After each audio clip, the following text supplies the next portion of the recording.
This is just some old punky, semi-punky wet pine wood that I'm sort of battling up just slightly to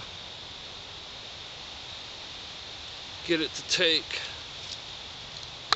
once I light this Fatwood.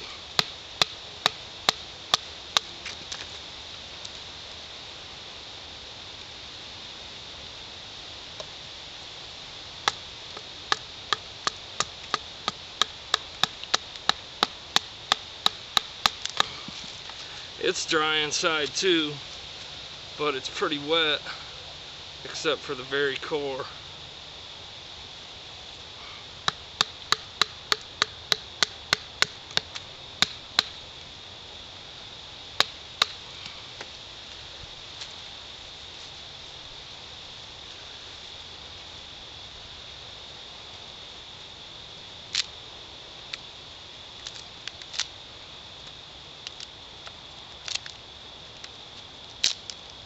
This piece is real punky.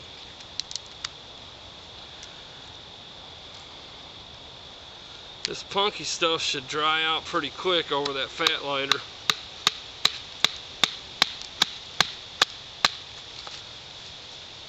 And once I get it to light, then I can just start piling on small branches. All the really small branches are soaked through, and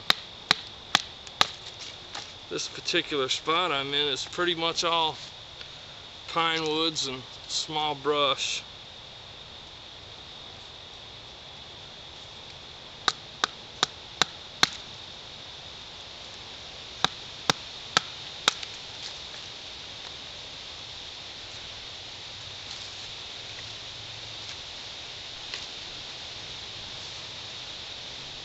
One more.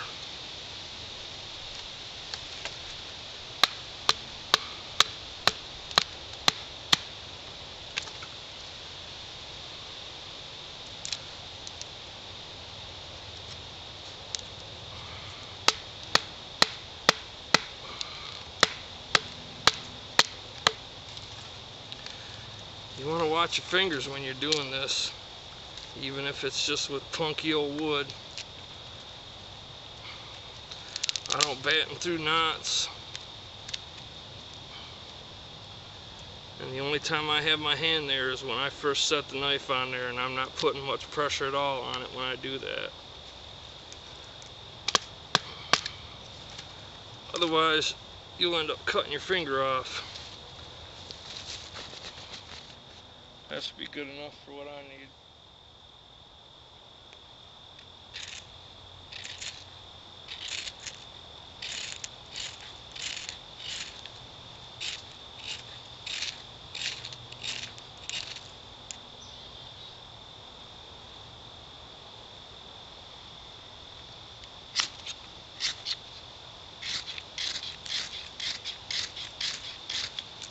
There we go.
I went out looking for fatwood for, I don't know, for a year, I guess. I really didn't look too hard though, and I didn't bother busting these old rotten stumps open to see what was inside. I really didn't know what I was looking for, and then I think, as I already mentioned, there's a guy at Bushcraft USA forums, and he has I believe he has a YouTube channel, and he either did a pictorial or a YouTube video showing how he goes out and collects the fatwood. And it was that made me think to actually try and bust these stumps open and these branches that are sticking out of the stumps and logs to see if there was any fatwood inside, and sure enough there is. They don't all have it. A lot of them are just rotted away to nothing, but I'd say every other one or every third one has at least some fatwood in it. And if you're in a situation like I am today, where everything else is pretty wet, it's a good alternative to birch bark or something along those lines.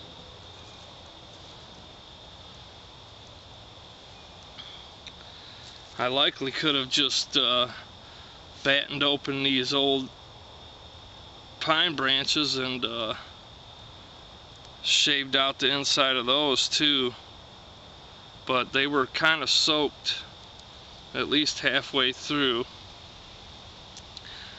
and there's not a whole lot of big branches around here to batten into to get some good dry material from.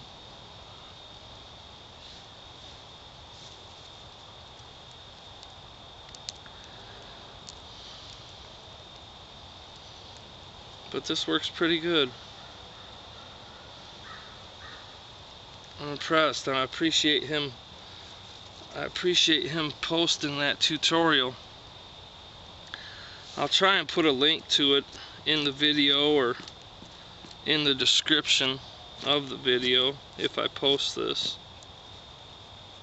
so you can go check that out, because it helped me out quite a bit. Showed me just what to look for.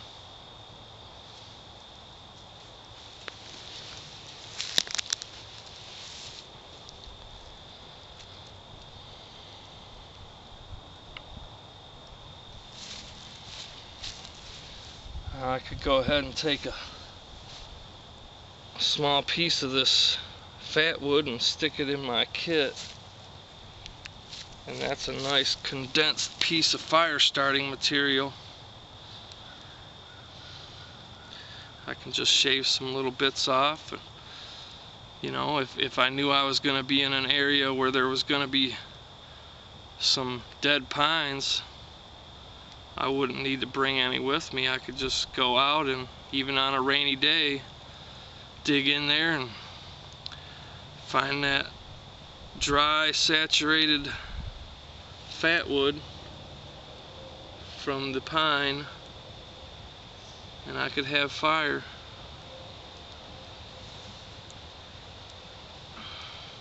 This is one big chunk of fatwood right here. Stick that whole thing on there and see what happens. This here's fatwood too. It doesn't look like it, it's all dry on the outside, but if you shave that off, what's underneath, and if you get rid of this punky wood that's on it, what's inside is all really good fatwood, nice and solid and waxy looking. As soon as you break it open, you get that strong pine sol smell, or turpentine smell as some call it. To me it just smells like pine. You get a strong scent of pine as soon as you break into it.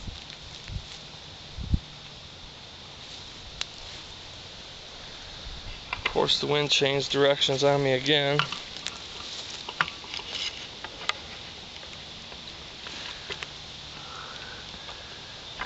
I got a bunch of materials I kind of drug along with me.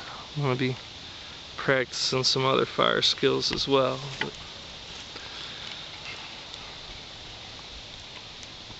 not too shabby. I kind of like that.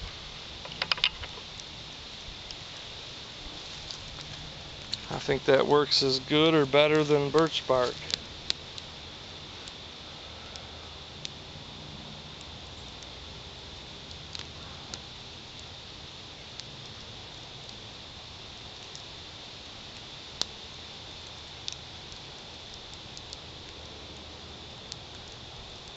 And it's somewhat widely available.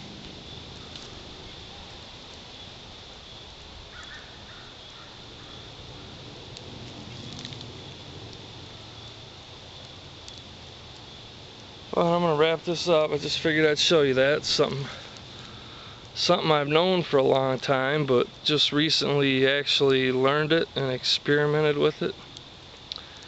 And today was a good day to experiment with it with all the rain we've had.